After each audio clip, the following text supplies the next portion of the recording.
Hi friends, സാപ്പിഡിയ മലയാളത്തിൻ്റെ ഏറ്റവും പുതിയൊരു വീഡിയോയിലേക്ക് എല്ലാവർക്കും സ്വാഗതം. ഇന്നത്തെ വീഡിയോ OTT അപ്ഡേറ്റുകളാണ്. ഇന്ന് റിലീസ് ചെയ്ത സിനിമകളും ഇന്ന് രാത്രി 12 മണിക്ക് ശേഷം റിലീസ് ചെയ്യാൻ തയ്യാറെടുക്കുന്ന സിനിമകളും ഏറ്റവും പുതിയതായിട്ട് വന്നിരിക്കുന്ന അപ്ഡേറ്റുകളുമാണ് ഇന്നത്തെ വീഡിയോ നമ്മൾ പരിശോധിക്കാൻ പോകുന്നത്. ഏകദേശം 15ഓളം റിലീസുകളാണ് ഇന്നത്തെ വീഡിയോയിൽ നമ്മൾ നോക്കാൻ പോകുന്നത്.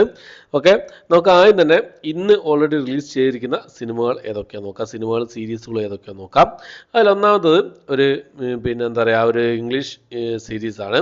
ഡാർക്ക് മാറ്റർ എന്നാണ് സീരീസിൻ്റെ പേര് വരുന്നത്. ഒരു സയൻസ് ഫിക്ഷൻ ത്രില്ലർ ഭാഗത്തുള്ള സീരീസാണ്. ആപ്പിൾ TV പ്ലസ് വഴി ഒരു സീരീസ് ഇപ്പോൾ മുതൽ അവൈലബിൾ ആണ്. രണ്ടാമത്തത് ഒരു കന്നഡ മൂവിയാണ്. ഒരു കോമഡി ഹൊറർ ഭാഗത്തുള്ള സിനിമയാണ്. ആമസോൺ പ്രൈമിലെ അബ്ബബ്ബ എന്നാണ് സിനിമയുടെ പേര് വരുന്നത്. അബ്ബബ്ബ എന്നാണ് സിനിമയുടെ പേര് വരുന്നത്. ആമസോൺ പ്രൈമിൽ ഈ ഒരു സിനിമ ഇപ്പോൾ മുതൽ റെന്റ് ഓപ്ഷനിൽ അവൈലബിൾ ആണ്. അടുത്ത ഒരു മലയാള സിനിമയാണ്. ഓ ബേബി എന്നാണ് സിനിമയുടെ പേര് വരുന്നത്. ദിലീഷ് പോത്തൻ പ്രധാന വേഷം കൈകാര്യം ചെയ്ത ഒരു മലയാള ആക്ഷൻ ത്രില്ലർ ഭാഗത്തുള്ള സിനിമയായിരുന്നു. ആമസോൺ പ്രൈമിൽ ഇപ്പോൾ മുതൽ ഈ സിനിമ അവൈലബിൾ ആണ്. അടുത്തത് ഓൾ ഓഫ് അസ് സ്ട്രേഞ്ചേഴ്സ് എന്നാണ് സിനിമയുടെ പേര് വരുന്നത്. റൊമാൻറ്റിക് ഡ്രാമ ഫാന്റസി വിഭാഗത്തിൽപ്പെടുന്ന ഒരു ഇംഗ്ലീഷ് മൂവിയാണ്. ഡിസ്നി പ്ലസ് ഹോട്ട്സ്റ്റാർ വഴി ഒരു സിനിമ ഇപ്പോൾ മുതൽ അവൈലബിൾ ആണ്. അടുത്ത ഒരു ഹൊറർ കോമഡി വിഭാഗത്തിൽപ്പെടുന്നൊരു തെലുങ്ക് മൂവിയാണ്. ഗീതാഞ്ജലി മല്ലി വെച്ചിണ്ടി എന്നാണ് സിനിമയുടെ പേര് വരുന്നത്. അഞ്ചിലൊക്കെ പ്രധാന വേഷം കൈകാര്യം ചെയ്ത തെലുങ്ക് മൂവിയാണ്. ആഹാ തെലുങ്ക് വഴിയാണ് ഇപ്പോൾ മുതൽ ഈ ഒരു സിനിമ അവൈലബിൾ ആയിട്ടുള്ളത്. അടുത്തത് ഒരു കന്നഡ മൂവിയുടെ തമിഴ് ഡബ്ഡ് വേർഷനാണ്. ഗാലിപ്പാട്ട 2 എന്ന് പറഞ്ഞ കന്നഡ മൂവിയുടെ തമിഴ് ഡബ്ഡ് വേർഷൻ പട്ടെന്ന് പറഞ്ഞ പേരിൽ ഇപ്പോൾ മുതൽ ആമസോൺ പ്രൈമിൽ അവൈലബിൾ ആണ്. അടുത്തത് എന്താ പറയുക, അടുത്തൊരു ഡബ്ഡ് മൂവിയാണ്. അതായത് ഒരു തെലുങ്ക് മൂവിയായിരുന്നു. ഊര് പേര് ഭൈരവ കൊണ എന്ന് പറഞ്ഞ സിനിമ. അപ്പോൾ ആമസോൺ പ്രൈമിൽ ഈ ഒരു തെലുങ്ക് സിനിമ നേരത്തെ തന്നെ റിലീസ് ചെയ്തിരുന്നു. ഇപ്പോൾ ഈ സിനിമയുടെ തമിഴ് ഡബ്ഡ് വേർഷൻ റിലീസ് ചെയ്തിട്ടുണ്ട്. ഭൈരവ കോട്ട എന്നാണ് സിനിമയുടെ പേര് വരുന്നത്. ഒരു അഡ്വഞ്ചർ മൂവിയാണ്. സുദീപൊക്കെ പ്രധാന വേഷം കൈകാര്യം ചെയ്തത്. ഇപ്പോൾ മുതൽ ആമസോൺ പ്രൈമിൽ അവൈലബിൾ ആണ്. അപ്പോൾ ഇത്രയും സിനിമകളാണ് ഇന്ന് റിലീസ് ചെയ്തതായിട്ടുള്ളത്. ഇനി നമുക്ക് ഇന്ന് രാത്രി 12 മണിക്ക് ശേഷം റിലീസ് ചെയ്യാൻ തയ്യാറെടുക്കുന്ന സിനിമകൾ ഏതൊക്കെയാണെന്ന് നോക്കാം. അതിലൊന്നാമത്തെ സിനിമയല്ല, ഒരു സീരീസാണ്. Pretty Little Liars Summer School എന്നാണ് സീരീസിൻ്റെ പേര് വരുന്നത്. ഈ ഒരു സീരീസിൻ്റെ രണ്ടാമത്തെ സീസണാണ്. ജിയോ സിനിമ വഴിയാണ് ഈ ഒരു ഡ്രാമ മിസ്റ്ററി വിഭാഗത്തിൽപ്പെടുന്ന സീരീസ് ഇന്ന് രാത്രി 12 മണിക്ക് ശേഷം റിലീസ് ചെയ്യാൻ തയ്യാറെടുക്കുന്നതായിട്ടുള്ളത്.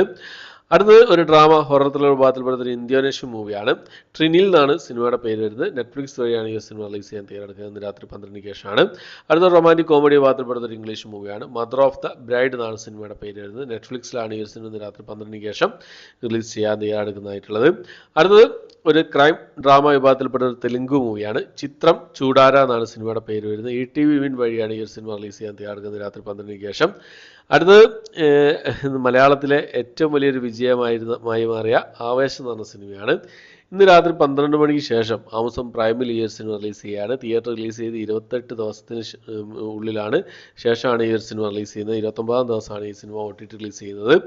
ആദ്യം തന്നെ ഈ സിനിമ മലയാളം തന്നെയാണ് വരുന്നത്. പക്ഷേ ഇന്ത്യയിൽ റിലീസ് ചെയ്യില്ല. ആദ്യം തന്നെ Malaysian OTT platform, Malaysian Amazon OTT പ്ലാറ്റ്ഫോമിലാണ് ഒരു സിനിമ ആദ്യം തന്നെ റിലീസ് ചെയ്യുക. അതിനുശേഷമാണ് ഇന്ത്യയിൽ റിലീസ് ചെയ്യുള്ളൂ എന്നാണ് അറിയാൻ കഴിയുന്നത്. ഏകദേശം 150 കോടിക്ക് മുകളിൽ വേൾഡ് വൈഡ് കളക്ഷൻ നേടിയ സിനിമയായിരുന്നു ആവേശം എന്ന് പറഞ്ഞ സിനിമ. പെട്ടെന്ന് തന്നെ തിയേറ്ററിൽ നിന്നും പെട്ടെന്ന് തന്നെ OTTയിലേക്ക് വന്നു എന്നുള്ളതാണ്. ഓക്കെ, അപ്പം ഇത്രയാണ് ഇന്ന് രാത്രി 12 മണിക്ക് ശേഷം റിലീസ് ചെയ്യുന്നതായിട്ടുള്ളത്. ഇനി ഏറ്റവും പുതിയതായിട്ട് വന്നിരിക്കുന്ന 3 സിനിമകളുടെ ഒരു സീരീസിൻ്റെയും 2 സിനിമകളുടെ അപ്ഡേറ്റുകൾ നോക്കാം. സീരീസ് ഏതാണെന്ന് നോക്കിയാൽ ഒരു തമിഴ് പൊളിറ്റിക്കൽ ത്രില്ലർ വിഭാഗത്തിൽപ്പെടുന്ന സീരീസാണ്. തലമൈ ചെയ്യലാം എന്നാണ് സിനിമയുടെ പേര് വരുന്നത്, സീരീസിൻ്റെ പേര് വരുന്നത്. കിഷോർ, ശ്രിയ റെഡ്ഡി, ഭരത്, രമ്യ നമ്പീശൻ, കനി കുസുദ് എന്നിവരൊക്കെ പ്രധാന വേഷം കൈകാര്യം ചെയ്ത സീരീസാണ്. തമിഴ് സീരീസാണ്. തമിഴ് തെലുങ്ക് ഭാഷകളായിട്ട് സി5 ഈ ഒരു സീരീസ് മെയ് മാസം 17-ാം തീയതി റിലീസ് ചെയ്യാൻ തയ്യാറെടുക്കുകയാണ്. അടുത്തത് GV പ്രകാശ് കുമാറൊക്കെ പ്രധാന വേഷം കൈകാര്യം ചെയ്ത ഒരു തമിഴ് സിനിമയാണ് കൽവാൻ എന്ന് പറഞ്ഞ സിനിമ. മെയ് മാസം 10-ാം തീയതി ഈ ഒരു സിനിമ ടെൻറ്റുകോട്ട OTT പ്ലാറ്റ്ഫോം വഴി റിലീസ് ചെയ്യാൻ തയ്യാറെടുക്കുകയാണ്. അടുത്തൊരു തമിഴ് സിനിമയാണ് ദ ബോയ്സ് എന്നാണ് സിനിമയുടെ പേര് വരുന്നത്. മെയ് മാസം 14-ാം തീയതി ഈ ഒരു സിനിമ തമിഴ് ഭാഷയിൽ ആഹാ തമിഴ് വഴിയാണ് റിലീസ് ചെയ്യാൻ തയ്യാറെടുക്കുന്നതായിട്ടുള്ളത്. അപ്പോൾ ഇത്രയും അപ്ഡേറ്റുകളാണ് ഏറ്റവും പുതിയതായിട്ട് വന്നിട്ടുള്ളത്. അപ്പോൾ ഇത്രയും സിനിമകളാണ് ഇന്നത്തെ വീഡിയോ നമ്മൾ പരിശോധിച്ചിട്ടുള്ളത്. ഇതിൽ ഏതൊക്കെ സിനിമകൾക്കാണ് നിങ്ങൾ വെയിറ്റ് ചെയ്യുന്നുള്ള കാര്യങ്ങളൊക്കെ കമൻറ്റ് ബോക്സിൽ രേഖപ്പെടുത്താൻ ശ്രമിക്കാം. ഓക്കെ, അപ്പോൾ ഇത്രയാണ് ഇന്നത്തെ വീഡിയോ. എൻ്റെ വീഡിയോ ഇഷ്ടപ്പെട്ടെങ്കിൽ ലൈക്ക് ചെയ്യാനും ഷെയർ ചെയ്യാനും സബ്സ്ക്രൈബ് ചെയ്യാനും മറക്കാതിരിക്കുക. പുതിയൊരു വീഡിയോ ആയിട്ട് വരുന്നതായിരിക്കും.